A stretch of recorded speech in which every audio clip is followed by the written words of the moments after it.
Hello YouTube, this is a 1995 Indy Sport Touring. It's a Polaris snowmobile and my brother gave it to me.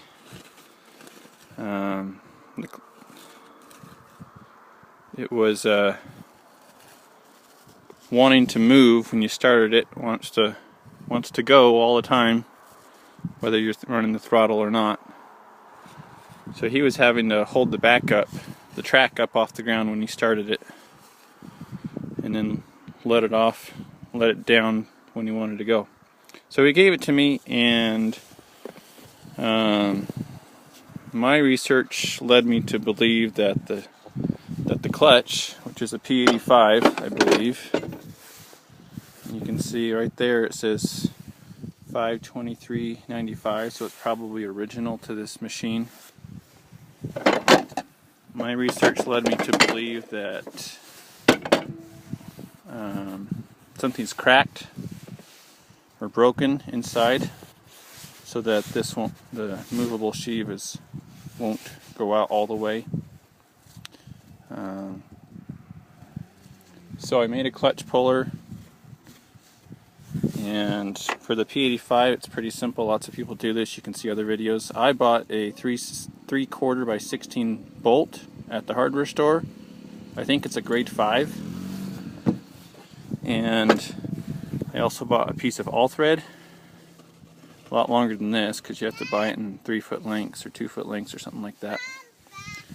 So I cut this off, and this fits inside past the threads where the other bolt goes. There's some threads just inside here. So this drops in and rests on the crank, and then this threads into the clutch and pushes on that all thread against the crank, and it's supposed to push it off, but when I got going on it, the fixed sheave started spinning and the crank started spinning. I mean, it built up pressure and then all of a sudden gave, and the movable sheave wasn't going anywhere, but the fixed sheave and the crank were spinning. So I knew that something was broken, or I finished breaking it. So after more research and not hardly finding anything and not finding any videos on this, figured out that I need to hold the fixed sheave in place while I put the clutch puller back on. So that's on there. This 18-inch pipe wrench that I put on the fixed sheave where the belt would ride.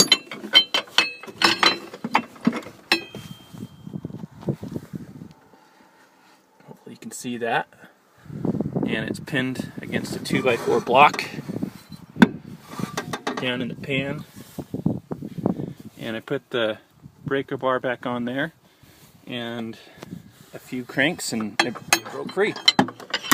So that's how I solved the problem of getting a broken clutch with a movable sheave that spins. So I hope that helps you.